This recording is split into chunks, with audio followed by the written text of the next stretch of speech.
नमो तस्स भगवतो अरहतो सम्मा सम्बुद्धस्स कत्वान कट्ठमुदरं इव गभिनीया चिन्ताय दुःखवचनं जनकाय मज्जे संतेन सोमविधिना जित्वा मुनीन्दो तन्ते जसा भवतु ते जयमंगलानि। विश्ववंदनीय विश्वशांतिदूत प्रज्ञाशील समाधीचे उद्गाता महान करुणावान करुणेचा सागर तथागत सम्यक समृद्ध तथागतांचा पावन पवित्र सद्धम्म त्या सद्धम्माचा सातत्याने प्रचार आणि प्रसार करणारा सदा पूजनीय भिक्खू संघ बुद्ध धम्म आणि संघ या महान तीन रत्नाची आम्हा सर्वांना माहिती करून देणारे आम्हा सर्वांचा आधारस्तंभ भारतीय घटनेचे शिल्पकार बोधिसत्व गुणप्रतंग डॉक्टर बाबासाहेब आंबेडकर यांच्या धम्मक्रांतीमध्ये संपूर्ण जीवन समर्पित करतो।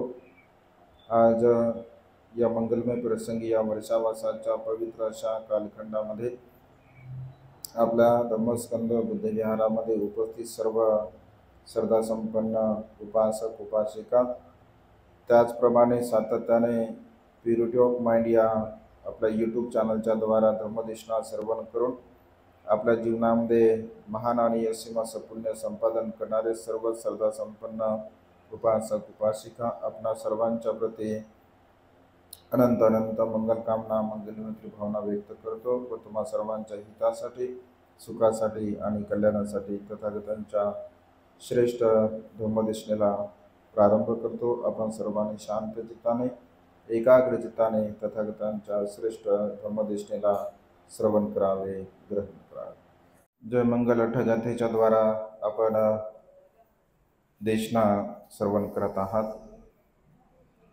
यापूर्वीच्या देशनेमध्ये आपण चौथ्या गाथेंचं विश्लेषण आपण बघितलं होतं। आज आपण पाचवी गाथा आज या देशनेच्या निमित्ताने बघणार आहोत। कत्वान कट्ठमुदरं इव गभिनीया चिंचाय दुःखवचनं जनकाय मज्जे संतेन सोमविधिना जित्वा मुनिंदो तन्ते जसा भवतु ते जय मंगलानि। अशा प्रकारे या गाथेचा अर्थ होतो। कत्वान या शब्दाचा अर्थ करून अशा प्रकारचा होतो। कट्ठ म्हणजे कष्ट, तिने कष्ट केले, मेहनत केली, परिश्रम केले। आणि काष्ट, काष्ट म्हणजे लाकूड, लाकूड असं म्हटलं जे तिनं पोटावर ते बांधून आणलं। उदरंग, उदरंग म्हणजे पोट, पोटावरती जे बांधलं होतं। इवंग म्हणजे ज्याप्रमाणे, इवंग म्हणजे ज्याप्रमाणे। गभ्भिनी, गभ्भिनी म्हणजे गर्भवती, गर्भवती मातेचे। चिंचाय म्हणजे चिंचा नावाची एक दासी असते, सुंदरी असते। दुष्ट वचन म्हणजे अपशब्द, वाईट शब्द, दुष्ट वचन ते बोलत असते। जनकाय मज्जे, जनकाय मज्जे म्हणजे लोकांसमोर, लोकांच्या समोर तशा प्रकारे बोलत असते।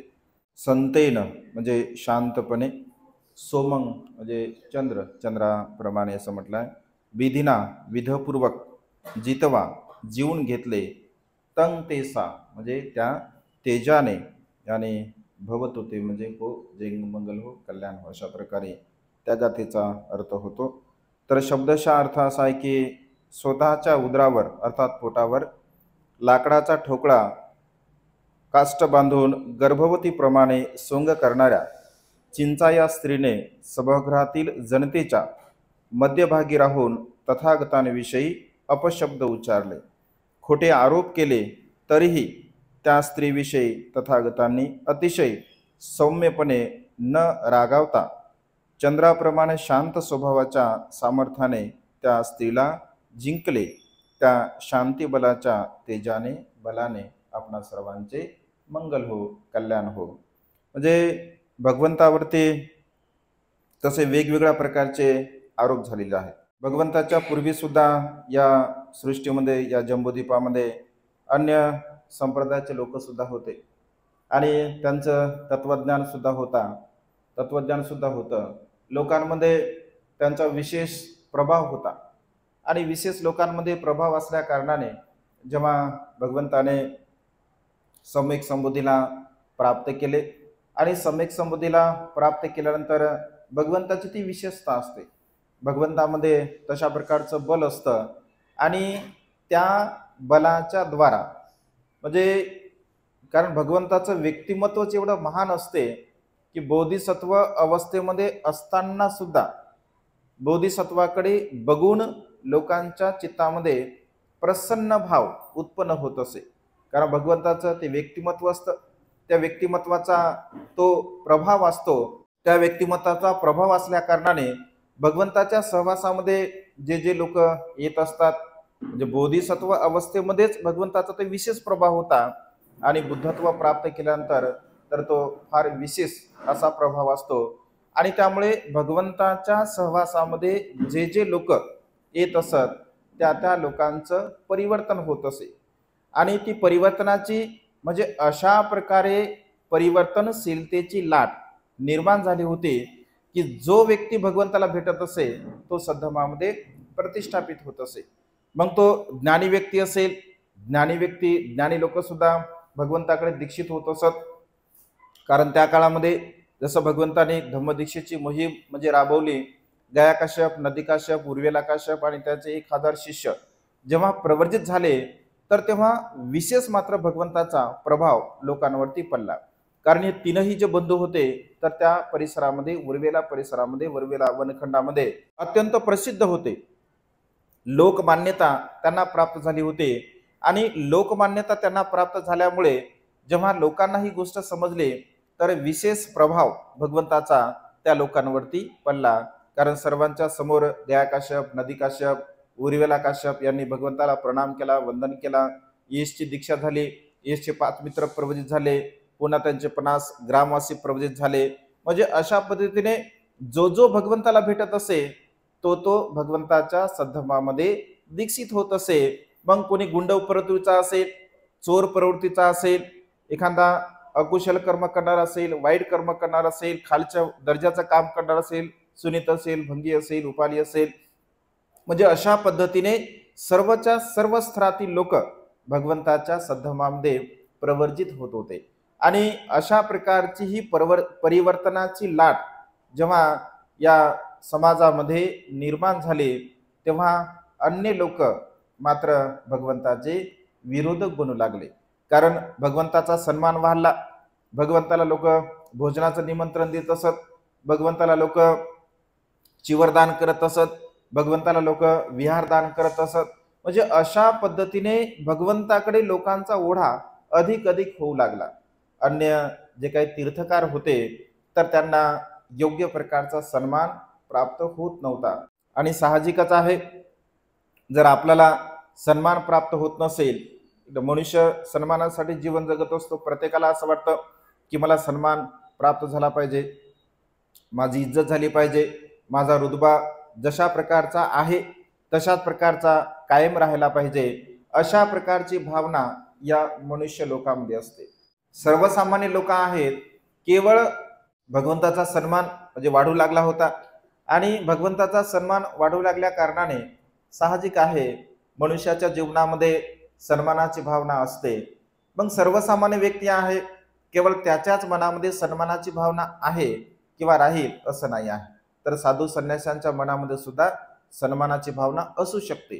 कोणामध्ये असू शकते की ज्यांनी आपले सर्व प्रकारची बंधनं तोडले नाही, ज्यांनी आपल्या सर्व विकारावरती विजय मिळवला नाही, अशा प्रकारच्या मनामध्ये मात्र तशा प्रकारची भावना असू शकते आणि असते सुद्धा. परंतु ज्यांनी आपल्या स्वतःच्या विकाराला नष्ट केला आहे, कामतृष्णा, भवतृष्णा, विभवतृष्णा या सर्व प्रकारच्या विकाराला, राग, द्वेष, लोभ, मोह, अहंपणा, मीपणा, गर्व या सर्व प्रकारच्या गोष्टीला ज्यांनी त्यागलं, ज्यांनी नष्ट केलं, तर त्यांच्या मनामध्ये मात्र विशेष याबद्दल काही भावना नसते. आणि भगवंत असे म्हणायचे की भिक्षूंनो, कारण 8 लोकधर्म भगवंतांनी सांगितले. फुट्टस लोकधर्मे ही चित्तं यसन कंपते अशोकं वीरजं खेमं एतं मंगलमुत्तमं. म्हणजे 8 लोकधर्म या संसारामध्ये आहे. या 8 लोकधर्माच्या प्रती आपल्या मनामध्ये आपण समता भाव ठेवली पाहिजे. म्हणजे सुख आणि दुःख, सुख सुद्धा आपल्याला प्राप्त होते आणि कधी कधी दुःख सुद्धा प्राप्त होते. सुखाच्या पाठीमागे दुःखाची भावना असते. त्यामुळे सुख आलं तर आपण कधी भारावून जाऊ नये आणि दुःख जर आलं असेल तर आपण कधी खचून जाऊ नये. या दोन्ही गोष्टीमध्ये आपल्याला समतोल राखता आला पाहिजे, सुखामध्ये सुद्धा आणि दुःखामध्ये सुद्धा. कधी कधी मनुष्य जीवनामध्ये यश येते, कधी कधी अपयश येते. कधी कधी मनुष्य यशस्वी होतो तर कधी कधी मनुष्याला अपयश सुद्धा प्राप्त होत असते. तर या दोन्ही गोष्टीमध्ये आपण समता भाव ठेवली पाहिजे. कधी कधी आपला मान होतो, कधी कधी आपला अपमान सुद्धा होतो. कधी कधी आपण जर चांगलं काम करत असेल तर आपला सन्मान होत असतो आणि सहज समजा एखादी गोष्ट आपल्याकडून चुकली तर आपला तिथे अपमान सुद्धा होऊ शकतो. मग मान आणि अपमान या दोन्ही गोष्टीमध्ये आपल्याला समता ठेवता आली पाहिजे. मान जर उत्पन्न झाला तर भारावून नाही गेलं पाहिजे. कारण भगवंत असे म्हणतात की ज्यांच्या मनामध्ये सन्मानाची भावना किंवा सन्मानाचा अहंभाव जर मनामध्ये उत्पन्न झाला, जसं बाबासाहेब जेव्हा मॅट्रिकची परीक्षा पास झाले होते आणि मॅट्रिकची परीक्षा पास झाल्यानंतर केळसकर गुरुजी बाबासाहेबांचा सन्मान सत्कार ठेवण्याचा विचार करतात. कारण मागासवर्गीय दलितांमध्ये बाबासाहेबांनी एवढं कोणी शिकले नव्हते. तर केळसकर गुरुजी तशा प्रकारचा एक सत्काराचा कार्यक्रम ठेवत असतात. तर रामजी बाबा असं म्हणतात की सत्कार केल्यामुळे मनुष्याला असं वाटतं की मी फार मोठा झालो आहे, सत्कार केल्यामुळे मी फार मोठा झालो आहे, मला मान प्राप्त होत आहे. आणि मानाची सन्मानाची भावना जेव्हा मनुष्यांच्या डोक्यामध्ये जर एकदा शिरली तर मनुष्याला जे इच्छित ध्येय प्राप्त करायचं असतं तर ते ध्येय मनुष्य प्राप्त करत नाही. त्या माना सन्मानाच्या भानगडीमध्ये तो पडत असतो आणि तो परिणामतः अपयशाला प्राप्त होत असतो. आणि त्यामुळे ही माना सन्मानाची हवा जर एकदा डोक्यामध्ये घुसली मनुष्यांच्या तर मनुष्याचं काही खरं नाही. मग त्याला जर तिथे मान प्राप्त झाला नाही, त्याला जर तिथे सन्मान प्राप्त झाला नाही तर त्याला असं वाटतं की माझा अपमान झाला. मग सहज कोणी कधी कधी लोकांच्या मनामध्ये भावना सुद्धा नसते की अपमान व्हावा, अशी भावनाही नसते. पण समोरच्या व्यक्तीने तशा प्रकारचं इंटेन्शन केलं असतं की मला सन्मान प्राप्त झालाच पाहिजे. खुर्ची जर नाही भेटली, मी एवढा मोठा अधिकारी आहे, एवढा मोठा सन्मानास प्राप्त आहे आणि मला त्या विहारात खुर्ची पण भेटली नाही, काय ते लोक राव, काय बरोबर नाही ते लोक. म्हणजे अशा प्रकारचे लोक भावना करतात, बोलतात लोक असं सरळ सरळ. म्हणजे ज्यांना त्याची अहमपणाची, मीपणाची, सन्मानाची भावना एकदा डोक्यामध्ये जर बसलेली असेल तर मनुष्याचं काही खरं नसते. आणि त्यामुळे भगवंत असे म्हणतात की तुमचा सन्मान सुद्धा होऊ शकतो आणि तुमचा अपमान सुद्धा होऊ शकतो. तर या दोन्ही गोष्टीमध्ये तुम्हाला समता ठेवता आली पाहिजे. म्हणजे तुम्हाला लोक वंदन करतात, लोक तुम्हाला पुजतात, लोक तुम्हाला मान सन्मान देतात, त्यामुळे तुम्ही कुठेही भारावून जाऊ नये. कधी कधी असा प्रसंग येऊ शकते, अधार्मिक लोक तुमचा अपमान सुद्धा करू शकतात, तर तिथे सुद्धा तुम्ही खचून जाऊ नये. मान अपमान यामध्ये समता ठेवली पाहिजे. कीर्ती आणि अपकीर्ती, कीर्ती आणि अपकीर्ती सुद्धा तसं त्याला मान अपमान असं म्हटलंय. लाभ आणि अलाभ, कधी कधी आपला लाभ सुद्धा होतो आणि कधी कधी आपला अलाभ सुद्धा होत असतो. तर इथे समता ठेवली पाहिजे. तर भगवंत भिक्षूंना नेहमी असा उपदेश करायचे आणि त्यामुळे भिक्षूंमध्ये तो समतेचा भाव असायचा. परंतु इतर जे काही तीर्थकार होते तर त्या इतर तीर्थकारामध्ये मात्र ही सन्मानाची भावना नव्हती किंवा ही समतेची भावना नव्हती. आणि त्यामुळे ते असा विचार करू लागले. मग ते भगवंताची बदनामी सुद्धा करायचे, भगवंताला मथमुंड्या म्हणायचे, भगवंताला परिवार उद्ध्वस्त करणारा म्हणायचे, स्त्रियांना विधवा करणारा असं बोलायचे, कुळाच्या कुळ नष्ट करणारा, बर्बाद करणारा श्रमण गौतम अशा प्रकारे म्हणायचे. बघा, भगवंताला सम्यक संबुद्ध भगवान कधीही लोकांनी म्हटलं नाही. भगवंताला ते श्रमण गौतम अशा प्रकारचे म्हणायचे. म्हणजे श्रमण गौतम या, श्रमण गौतम बसा, अशा प्रकारे श्रमण गौतम अशा प्रकारे भगवंताला ते शब्द प्रयोग करत असत. कारण त्यांना असं वाटायचं की आम्ही उच्च कुळातील आहोत आणि आम्ही उच्च कुळातील असल्या कारणाने आम्हाला तो आमचा दर्जा, आमचा जो सन्मान आहे तो उच्च असला पाहिजे. आणि त्यामुळे अनेक लोक भगवंताचा विरोध करत असत। विशेष रूपाने जे जैन तीर्थकार होते तर हे जैन तीर्थकार भगवंताचा विरोध करत असत। कधी कधी भगवंताला डायरेक्ट लोकांना ते सांगायचे की श्रमण गौतमाला बोलवू नका, त्यांच्या भिक्षूंना बोलवू नका, त्यांना तुम्ही पिंडपात देऊ नका, त्यांना तुम्ही वस्त्र देऊ नका, त्यांचा तुम्ही सन्मान करू नका, अशा प्रकारे नेहमी नेहमी सांगत असत। म्हणजे अडाणी लोक असायचे, जे अज्ञानी लोक असायचे, ज्या लोकांच्या मनामध्ये प्रज्ञा नसायची तर ते लोक कधी कधी त्यांचं ऐकत असत, कारण परंपरागत भगवंताच्या अगोदर त्यांचं अस्तित्व होतं आणि त्यामुळे त्यांचा लोकांच्या मनावरती तशा प्रकारचा प्रभाव होता। परंतु भगवंताच्या ज्ञानामुळे असंख्य लोक बदलू लागले, त्यांचा सन्मान करणारी लोक सुद्धा भगवंताकडे येऊ लागले, भगवंताची देशना ऐकू लागले। आणि कधी कधी मग काही काही लोक भगवंताकडे काही प्रश्न घेऊन जायचे आणि प्रश्न घेऊन भगवंताला विचारायचे, जेणेकरून भगवंताला आपण कोड्यामध्ये टाकू, भगवंत या प्रश्नाची उत्तर देणार नाहीत। तर भगवंत सौम्यपणे त्या सर्व लोकांच्या प्रश्नांची उत्तरं देत असत। हळूहळू अशा प्रकारचं भगवंताला बदनाम करण्याचा ते प्रयत्न करू लागले। शेवटी कसं असतं की मनुष्याच्या जीवनामध्ये भगवंत असे म्हणतात, दोन गोष्टीमुळे साधू संन्यासी हे बदनाम होत असतात। एक तर स्त्रीचं लांछन असेल तर स्त्रीच्या लांछनामुळे साधू संन्यासी लवकर बदनाम होत असतात, आणि दुसरी गोष्ट पैशाचा जो व्यवहार असेल, लांछन आणि कांचन या ज्या दोन गोष्टी म्हटलं आहे तर त्या साधू संन्यासाला बदनाम करण्यासाठी सहाय्यक ठरत असतात।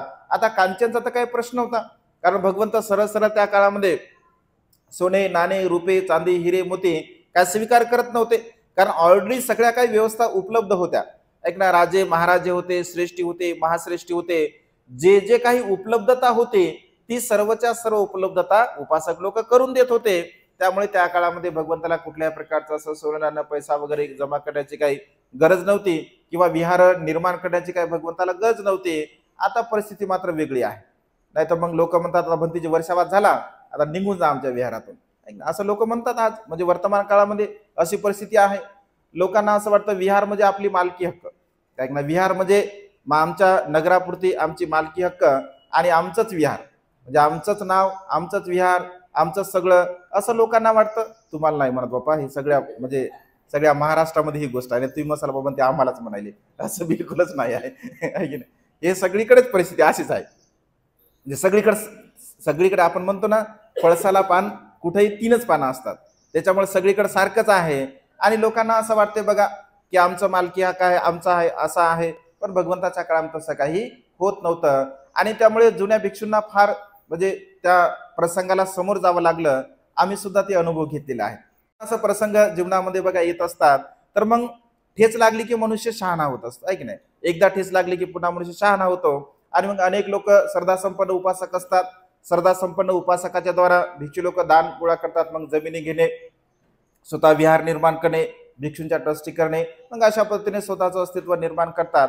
तेथही लोकांचं पोट दुखते। लोक म्हणतात आता भंते लोक विहार निर्माण करायले, भंते लोक जागा घ्यायले, भंते लोक मठाधिपती घ्यायले, म्हणजे इकडं घोड्यावरही चालू देत नाहीत आणि पायी चालू देत नाहीत। जे स्वतःच्या विहारामध्ये विहार कुटी बनवायची नाही, भिक्खू निवास बनवायचं नाही, विहारामध्ये राहू द्यायचं नाही, आणि भिक्षू निर्माण करत असतील तर त्यांना सुद्धा टीका टिप्पणी करायची। म्हणजे अशा प्रकारची बघा मानसिकता, म्हणजे विहाराचा अर्थ लोकांना न कळाल्यामुळे अशा प्रकारची मानसिकता बघा लोकांच्या मनामध्ये निर्माण होत असते। विहार ही समाजाची प्रॉपर्टी असते।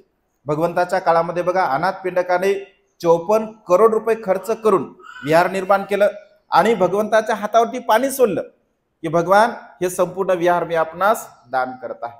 माता विशाखेने 27 करोड रुपये खर्च करून पूर्वाराम विहाराची निर्मिती केली, भगवंताच्या हातावरती पाणी सोडलं, भगवान हे मी तुम्हाला दान करत आहे। असे अनेक उदाहरण बौद्ध साहित्यामध्ये आपल्याला पाहायला मिळतात। आता विहार दान म्हणतं, विषय सोडून द्या, दानाचा काही प्रश्नच नाही आहे। म्हणजे दान विहार म्हणजे आमचं, अशा प्रकारची भावना असते। मग या नगरातलं विहार माझं, त्या नगरातलं त्याचं, या नगरातलं याचं, या नगरातलं त्याचं, असं करू करू करू करू आपलं सगळं वाटोळ होऊन चाललं बघा। आणि त्यामुळे ही मानसिकता आहे। तर सांगायचा मुद्दा हा आहे की भगवंताच्या काळामध्ये अशा प्रकारची भिक्षूंमध्ये ती अवस्था होती, आणि त्यामुळे भिक्षू ध्यान मनन चिंतन करण्यामध्ये अग्रस असायचे, कारण या बाकीच्या गोष्टीमध्ये त्यांना कुठल्या प्रकारचा खटलोप करण्याची काही गरज नव्हती। भिक्षाटन करणे आणि आपलं ध्यान मनन चिंतन करणे आणि मग अनंत पदाला प्राप्त होणे, म्हणजे बाकीच्या कोणत्या गोष्टी नव्हत्याच ना, बाकीचं बिलकुल काही नव्हतं. केवळ भिक्षाटनासाठी जाणे. आणि भिक्षूंचा आणि उपासकांचा दुवा कोणता आहे, तर ते फक्त भोजनदान आहे. की उपासकांशी भिक्षूंना काही घेणं देणं नाही आहे. म्हणजे तुम्ही काय करता काय करत नाही याच्याशी काही विषय नसतो. म्हणजे उपासकांचा आणि भिक्षूंचा जर दुवा कोणता असेल तर तो संबंध फक्त भोजनापुरता असतो. ऐक ना, भोजनामुळे भिक्षू आणि उपासक हे एकत्र येत असतात, त्यांचं म्हणजे नातेसंबंध जुळत असतात आणि त्यामुळे दुसरी काही गोष्ट नसते.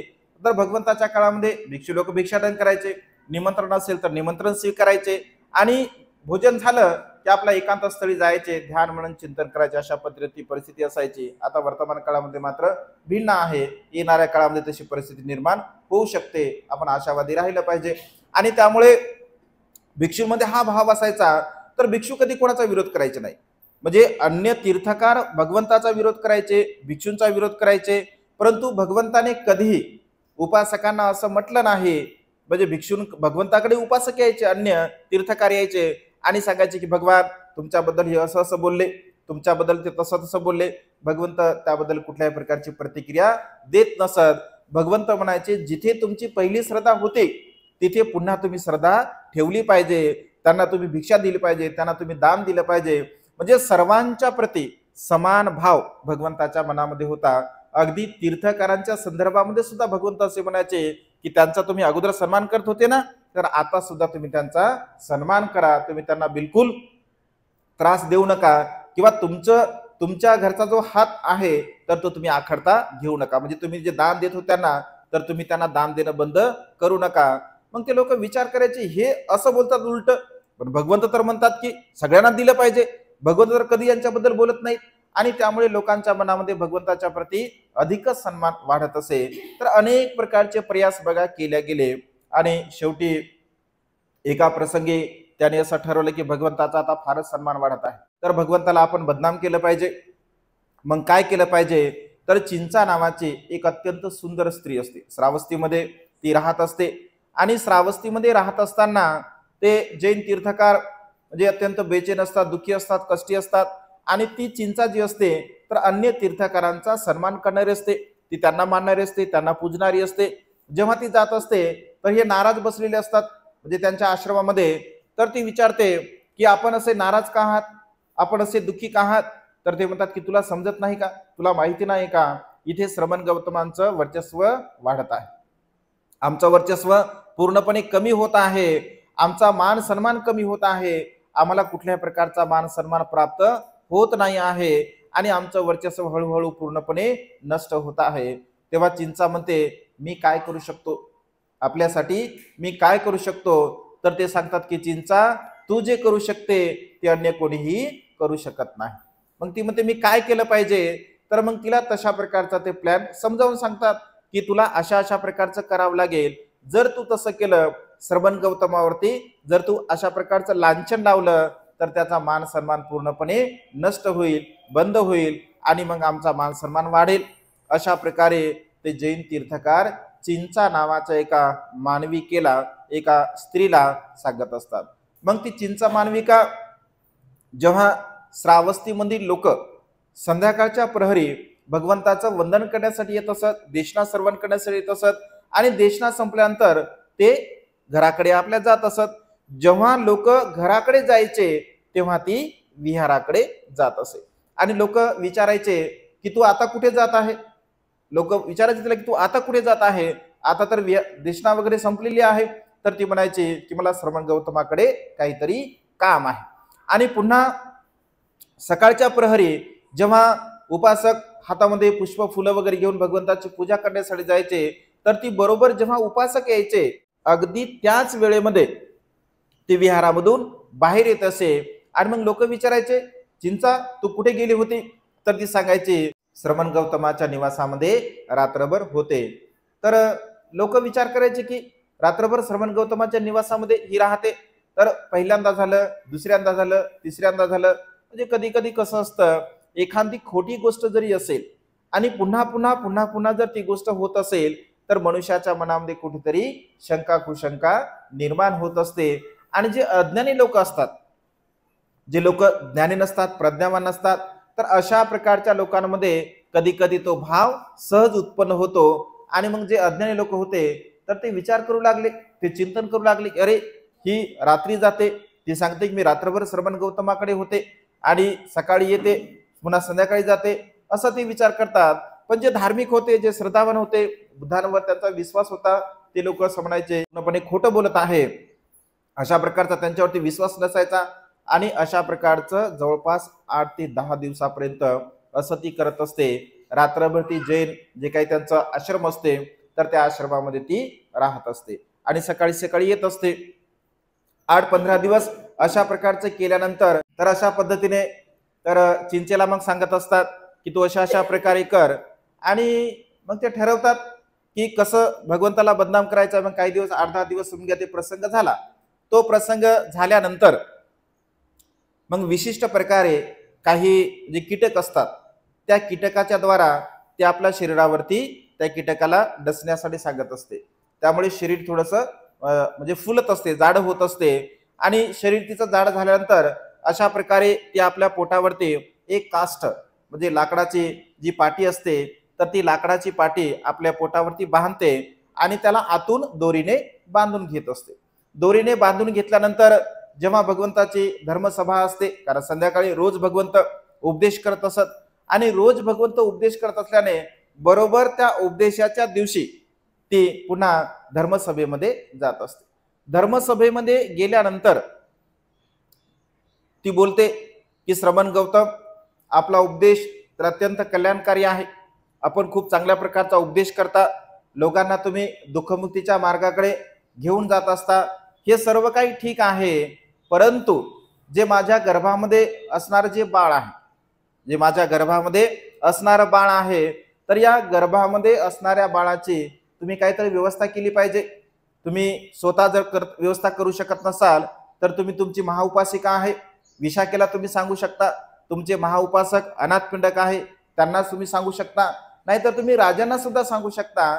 कारण तुम्ही तुमच्याकडे सर्व आकर्षित आहेत किंवा सर्व तुम्हाला मानतात, तर आपल्यापासून म्हणजे आपल्या संबंधातून जे मला गर्भ राहिलेला आहे या गर्भाची तुम्ही काहीतरी व्यवस्था केली पाहिजे. कारण तुम्हाला मोजमजा करताना छान वाटलं, आनंद मिळाला, परंतु एक पिता म्हणून तुमची ती जबाबदारी आहे. अशा प्रकारे भगवंतावरती ती लांछन घालत असते, बोलत असते. तर भगवंत सीमित हास्य करतात. भगवंत असतात, बुद्ध असतात. म्हणजे तिचा जो प्लॅन असतो तो फार वेगळा असतो, तो भिन्न असतो. तिला असं वाटतं की मी असं म्हटल्यानंतर भगवंत रागावतील, भगवंत मला बोलतील, रागावतील, बोलतील, अशा प्रकारे तिला वाटलं. आणि मग रागावतील, मला बोलतील, तर पुन्हा मी प्रतिवाद करेल आणि प्रतिवादामध्ये तिला जे काही सांगलेलं असतं तर ते सांगलेलं पुन्हा मी बोलेल, अशा प्रकारची भावना तिच्या चित्तामध्ये असते. परंतु बुद्ध असतात, भगवंत असतात. असं म्हटल्याबरोबर भगवंत सीमित हास्य करतात आणि म्हणतात की भगिनी, तू जे काही बोलत आहे ते अगदी सत्य आहे, तू जे काही बोलत आहे ते अगदी सत्य आहे, ती सत्यता मात्र तुला आणि मलाच माहित आहे. अशा प्रकारे भगवंत बोलत असतात. असं म्हटल्यानंतर तिने जे ठरवलेलं असतं म्हणजे याच्यानंतर काय बोलायचं, भगवंत तर वेगळं बोलतात आणि त्यामुळे तिला काही सुचत नाही. साहित्यामध्ये असाही उल्लेख आहे की असं म्हटल्याबरोबर ऐक ना, भगवंतावरती आरोप केल्यानंतर असं म्हटलं की एवढा मोठा भगवंतावरती आरोप केला, धर्मसभेमध्ये आरोप केला, असं म्हटलं की इंद्राचं आसन म्हणजे गरम झालं. म्हणजे साहित्यामध्ये असा उल्लेख आहे, इंद्राचं आसन गरम झालं म्हणतात. मग इंद्रानं उंदराचं रूप घेतलं म्हणतात आणि उंदराचं रूप घेऊन ते आतमध्ये गेला आणि ते दोरी जे होते ते दोरी कुरतडली आणि कुरतडून ते सगळं काही खाली पडून गेलं. आणि चिंचाचं म्हणजे ते असं एक अलंकारिक पद्धतीने सुद्धा. पण असं म्हटलं आहे की ती जेव्हा बोलली तर ते बोलताना तिला काही समजलं नाही, ती भांबावून गेली आणि भांबावून गेल्यामुळे इतर लोक मग हसू लागले. कारण तिचे उपरोधात्मक तिनं जे बोललं तिला प्रत्युत्तर काही देता आलं नाही. इतर लोक मात्र हसू लागले की तिच्या बोलण्यावरती, कारण लोकांना समजलं की काहीतरी खोटं बोलत आहे, मिथ्या आरोप करत आहे. आणि असं म्हटलं आहे की तिला सुद्धा हसू काही आवरत नाही, ती सुद्धा मोठमोठ्याने हसत असते आणि हसता हसता तिला जी दोरी बांधलेली असते ती दोरी सैल होते, ती निसटते आणि पोटावरती जे काष्ट असतं तर ते पूर्णपणे खाली पडत असते. खाली पडत असताना पडल्यानंतर मग जे धार्मिक लोक असतात, सुरुवातीला तर लोकांना म्हणजे जे अधार्मिक लोक होते तर त्या लोकांना शंका आली की भगवंतही सुद्धा असे करू शकतात, अशी गोष्ट चुकीची, अशा प्रकारची भावना उत्पन्न झाली. पण जे धार्मिक लोक होते त्यांना मात्र पुन्हा राग आला, कारण ते असं म्हणाले की भगवंतावरती अशा प्रकारचा आरोप तू घेत आहे.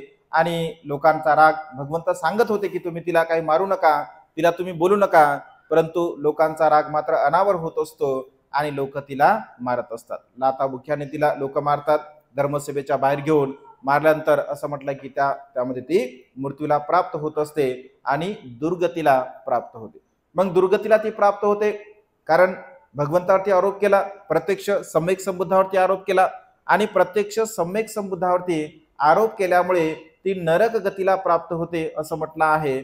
परंतु नंतर मात्र लोकांच्या मनामध्ये अशी भावना उत्पन्न होते, भगवंत भूत भविष्य वर्तमान जाणणारे आहेत, भगवंत तर सगळंच काही जाणतात, भगवंत परचित्त ज्ञानी आहे, भगवंत लोकांच्या चित्तात सुद्धा जाणतात. मग चिंचा मानविका अशा प्रकारचं कृत्य करेल हे भगवंताला माहित नव्हतं का? साहजिक आहे, प्रश्न उत्पन्न होऊ शकतो, हे भगवंताला माहित नव्हतं का?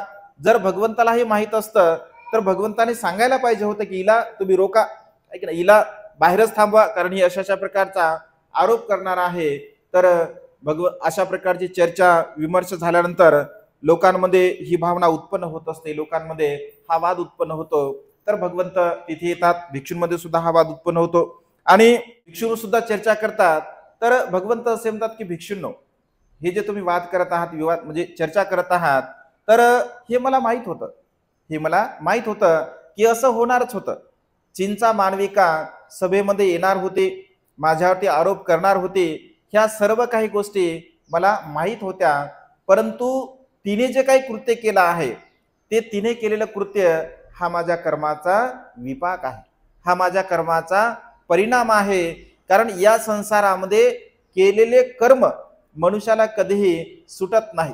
प्रत्येक मनुष्य आपले जे काही कर्म करत असतो त्या कर्माचा परिणाम, त्या कर्माचा विपाक या संसारामध्ये कधी ना कधी, केव्हा ना केव्हा मनुष्याला मिळत असतो. मग ते सर्वसामान्य व्यक्ती असो, उपासक असो, उपासिका असो, भिक्षू असो, भिक्षुणी असो, साधू असो, संन्यासी असो किंवा सम्यक संबुद्ध असो, तर मनुष्याच्या जीवनामध्ये कर्माचा विपाक कोणालाही सुटल्या जात नाही. भगवंत असे म्हणतात की माझ्या कर्माचा हा विपाक आहे. मी जर तिला आता रोखलं असतं तर केव्हा ना केव्हा माझ्यावरती अशा प्रकारचा आरोप झालाच असता, धर्मसभेमध्ये मला बदनाम केल्याच गेलं असतं. तर मी असा विचार केला की आता हा क्षण आहे, हीच वेळ योग्य आहे, कारण माझं जे कर्म आहे ते आता पूर्ण होणार आहे. मग भिक्षूंमध्ये उत्सुकता लागते की भगवान, असं आपण कोणतं कर्म केलं की ज्या कर्माचा विपाक, ज्या कर्माचा परिणाम तुम्हाला सुद्धा भोगावा लागला? तर तेव्हा भगवंत असे म्हणतात की पूर्वीच्या काळामध्ये सब्बभ्यू नावाचे एक प्रत्येक बुद्ध असतात आणि सब्बभ्यू नावाच्या प्रत्येक बुद्धांचा मी श्रमण होतो, मी सुद्धा श्रमण होतो. आणि श्रमण असताना माझ्या म्हणजे अज्ञान होतं, माझ्यामध्ये ते अडाणीपणा होता आणि त्या अडाणीपणामुळे, माझ्या अज्ञानपणामुळे या सब्बभ्यू नावाचे जे बुद्ध असतात तर त्या बुद्धावरती मी आरोप केला होता. एक वेळा नव्हे, दोन वेळा नव्हे, तर अनेक वेळा मी त्यांच्यावरती आरोप केला. मी त्यांना लांछन लावलं, मी त्यांना स्त्रीचं लांछन लावलं, मी अनेक प्रकारचे त्यांना लांछन लावले. हे काय बुद्ध आहेत का? हे बुद्ध बनण्याच्या लायकीचे आहेत का? अशा प्रकारे अन्य अपशब्दाने मी त्या सब्बभ्यू बुद्धांच्या प्रती माझ्या मनामध्ये अकुशल भाव उत्पन्न केला होता. या अकुशल कर्माच्या बलाने हजारो वर्षापर्यंत मी नरक गतीच्या यातना सुद्धा भोगलेल्या आहे. अनेक वेळा मी दुःखाला प्राप्त झालो, कारण हे जो कर्म विपाक आहे, बुद्धांच्या प्रती केलेला जो विपाक आहे, कर्म आहे, त्या कर्माचा परिणाम अत्यंत मोठ्या स्वरूपामध्ये मला प्राप्त झाला होता. आणि त्यामुळे मी जे केलेलं अकुशल कर्म होतं, मी जे केलेलं वाईट कर्म होतं, पाप कर्म होतं, कारण सब्बभ्यू बुद्धांच्या प्रती माझ्या मनामध्ये अशा प्रकारचा अकुशल भाव उत्पन्न झाला होता. तर त्या कर्माचा विपाक, त्या कर्माचा परिणाम हा चिंचा मानविकीच्या स्वरूपाने आज मला भोगावा लागला. कारण भर सभेमध्ये मला सुद्धा तशा प्रकारे बदनामीला समोर जावं लागलं. भगवंत असे म्हणतात की मी केलेल्या कर्माचा तो विपाक होता, परिणाम होता. आणि त्यामुळे या संसारामध्ये जीवन जगत असताना भगवंत असे म्हणतात की कर्म हे कधीही कुणाला चुकल्या जात नाही. मनुष्य जे काही कर्म करतो, क्षणभर जरी आपण एखादं कर्म केलं असेल, एक क्षणाचा कर्मविपाक जरी आपण केला असेल, आपल्याला असं वाटतं, भगवंत असे म्हणतात, सहज डोळ्याची पापणी लावण्यासाठी जेवढा वेळ लागत असतो, अगदी एक क्षणभर जरी आपण तशा प्रकारचं कर्म केलं तर त्या कर्माचा विपाक, त्या कर्माचा परिणाम आपल्याला भोगावा लागत असतो. कधी कधी बघा, व्यवहारामध्ये आपण असं म्हणतो, मी तर काहीच नाही केलं, मी तर काहीच नाही केलं, मी यामध्ये नव्हतो सुद्धा, तरी सुद्धा मला हे बोलत आहेत, किंवा तरी सुद्धा मला त्याचा परिणाम भोगावा लागत आहे. म्हणजे कधी कधी आपण नसताना सुद्धा, त्यामध्ये सहभागी सुद्धा नसतो, आपल्याला त्याचे परिणाम भोगावे लागत असतात. कारण आपण केल्या कर्माचा तो विपाक असतो, आपण केल्या कर्माचा तो परिणाम असतो. आणि त्यामुळे भगवंत असे म्हणतात, आपण नेहमी जागरूक राहिलं पाहिजे, आपण नेहमी सतर्क राहिलं पाहिजे. कारण आपण जागरूक असेल, सतर्क असेल, आपल्या कर्माच्या संदर्भामध्ये आपण नेहमी जागरूक असलं पाहिजे, नेहमी सतर्क असलं पाहिजे. जर बुद्धाला कर्म सोडू शकत नाही, सम्यक संबुद्धाला जर कर्म सोडू शकत नाहीत, तर मग आपल्यासारख्या सर्वसामान्य व्यक्तींची काय गोष्ट आहे? ऐक ना, प्रत्येक व्यक्तीला त्या कर्माचा विपाक भोगावा लागत असतो, प्रत्येक कर्माचा परिणाम आहे. भगवंताला पायाला दगल का लागला, तोही कर्माचा विपाक आहे. भगवंताला 6 वर्ष म्हणजे ज्ञान प्राप्त करण्यासाठी का लागले, त्याचाही परिणाम आहे. भगवंताची पाठ दुखत होती, त्याचाही परिणाम आहे. भगवंताच्या डोक्यामध्ये वेदना होत होत्या, त्याचाही विपाक आहे, त्याचाही परिणाम आहे. भगवंतावरती अनेक वेळा आरोप प्रत्यारोप झाले होते, त्याचाही परिणाम आहे, त्याचाही विपाक आहे. कारण प्रत्येक गोष्टीचा परिणाम, पूर्व कर्म भगवंताचे सांगितले बघा, त्या पूर्व कर्माच्या संदर्भामध्ये या सर्व प्रकारच्या गोष्टी सांगितल्या गेल्या आहेत. एखाद्या देशनेमध्ये मी सांगणार आहे की सर्व प्रकारचे हे म्हणजे पूर्वकर्म भगवंताचे होते, आणि त्या पूर्वकर्माच्या परिणामाने, विपाकाने भगवंताला सुद्धा या सर्व प्रकारच्या गोष्टींना समोर जावं लागेल. आणि त्यामुळे आपण जाणलं पाहिजे, आपण सतर्क राहिलो पाहिजे, आपण जागरूक राहिलो पाहिजे. कारण जीवन जगत असताना काया वाचा मनाने आपल्याकडून जे काही कर्म होत असतात, आज घडीला आपल्याला जे काही प्राप्त झालेलं आहे, आपण सौंदर्यवान असेल तर आपल्या कर्मामुळे ते प्राप्त झालेलं आहे, आपण धनवान असेल तर आपल्या कर्मामुळे ते आपल्याला प्राप्त झालं आहे, आपण जर बलवान असेल तर ते आपल्या कर्मामुळे आपल्याला प्राप्त झालेलं असतं, आपण जर वेगवेगळ्या प्रकारच्या आजाराने ग्रस्त असेल तर ते आपल्या कर्मामुळे आपल्याला प्राप्त झालं असतं. म्हणजे आपल्या जीवनामध्ये जे जे काही सध्या वर्तमान काळामध्ये आपल्याकडे असतं, ते सर्वच्या सर्व एकतर पूर्वकर्माचा विपाक असतो किंवा वर्तमान काळातल्या कर्माचा तो विपाक असतो. दोन्ही प्रकारचे कर्म असतात, एक तर पूर्वकर्म सुद्धा असतात आणि वर्तमान काळातले कर्म सुद्धा असतात. कधी कधी पूर्वकर्माला आपण बदलवू शकतो, वर्तमान काळामध्ये त्या पूर्वकर्माला आपण बदलवू सुद्धा शकतो. आणि तशा प्रकारचे आपण प्रयत्न जर केले तर, तशा प्रकारे आपल्या मनातील अज्ञान अंधकार आपण नष्ट केला आणि प्रकाश ज्योत जर आपण आपल्या मनामध्ये निर्माण केले असेल, तर बरेचसे कर्म आपण वर्तमान काळामध्ये बदलू सुद्धा शकतो. आणि त्यामुळे बाबासाहेब असं म्हणतात, तुम्ही असं म्हणू नका की या पूर्वकर्माच्या बलाने माझ्या जीवनामध्ये हे घडलं, ते घडलं, अशा प्रकारचं घडलं. पूर्वकर्मावर तुम्ही जाऊ नका, तर वर्तमान काळामध्ये परिश्रम करा, मेहनत करा, कष्ट करा, आणि या सर्व प्रकारच्या पूर्वकर्माला तुम्ही बदलू शकता, आणि खरोखर आपण ते बदलू सुद्धा शकतो. आणि त्यामुळे वर्तमान काळामध्ये आपण चांगल्या प्रकारचे प्रयत्न केले पाहिजे. वर्तमान काळामध्ये कुशल मार्गाने, शील मार्गाने, सदाचार मार्गाने आपण जीवन जगण्याचा प्रयत्न केला पाहिजे.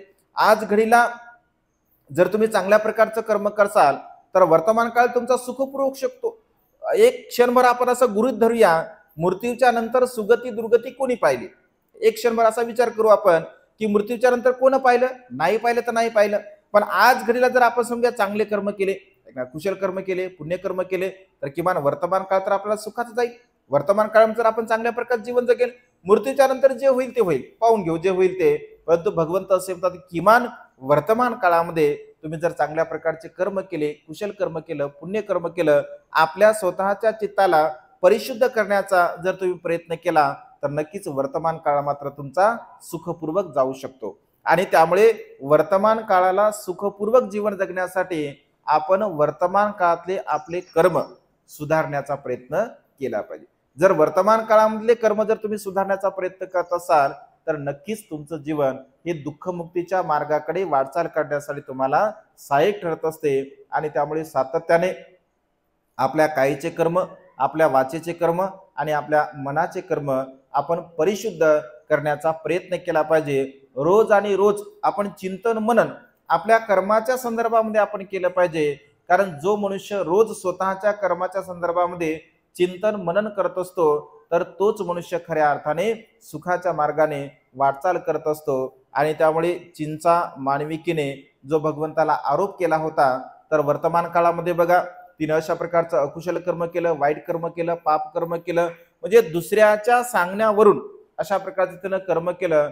वास्तविक पाहता तिने दुसऱ्याच्या सांगण्यावरून जर अशा प्रकारचं कर्म केलं नसतं, ती जर खरोखर विहारामध्ये गेली असती, तिने भगवंताला प्रणाम केला असता, वंदन केलं असतं, भगवंताची देशना श्रवण केली असती, तर कदाचित ती दुःखमुक्त सुद्धा होऊ शकली असती। परंतु मनुष्याच्या कर्माचा विपाक त्याला प्राप्त होत असतो आणि त्यामुळे धम्मदेशना श्रवण करणे सुद्धा, त्याच्यानुसार अनुसरण करणे सुद्धा, त्याला प्रत्यक्ष आपल्या जीवनामध्ये धारण करणे सुद्धा, हे सुद्धा बघा आपल्या कर्माचा विपाक असतो, हा सुद्धा आपल्या कर्माचा परिणाम असतो। आणि त्यामुळे भगवंत असे म्हणतात की जन्म घेणे ही अत्यंत दुर्लभ अशी गोष्ट आहे, जन्म घेणे दुर्लभ अशी गोष्ट आहे। जन्मास आलेला मनुष्य धम्माला श्रवण करणे हे सुद्धा दुर्लभ अशी गोष्ट आहे।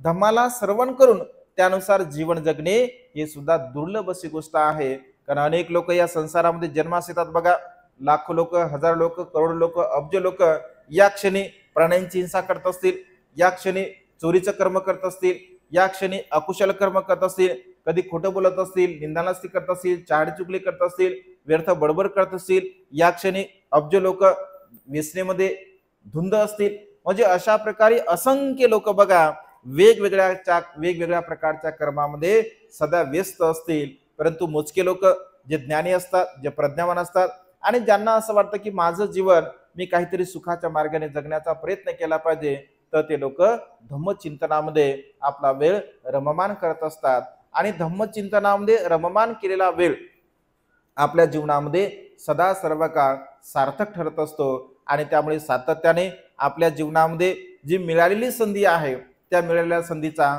आपण सदुपयोग केला पाहिजे। आपल्या प्रज्ञेला आपण विकसित केलं पाहिजे आणि प्रज्ञेला विकसित करून आपण आपल्या मनातील रागाला, द्वेषाला, लोभाला, मोहाला या सर्व प्रकारच्या विकाराला आपण नष्ट करण्याचा प्रयत्न केला पाहिजे। चिंचा मानविकीच्या द्वारा अशा प्रकारचे अकुशल कर्म करून मनुष्य दुर्गतीला प्राप्त होत असतो। या कर्मविपाकाला आपण जाणावं, समजून घ्यावं आणि माझ्याकडून कधीही कुठल्याही प्रकारचं अकुशल कर्म होणार नाही अशा प्रकारची भावना आपण आपल्या जीवनामध्ये धारण करावी आणि आपलं जीवन दुःखमुक्तीच्या मार्गाकडे घेऊन जाण्याचा प्रयत्न करावा। आज या मंगलमय प्रसंगी अधिक न बोलता एवढीच ही धम्मदेशना देऊन आजची देशना संपन्न करतो। सर्वांचं मंगल हो, सर्वांचं कल्याण हो, सर्वांना दीर्घायुष्य लाभ। बुद्धं नमामि, धम्मं नमामि, संघं नमामि।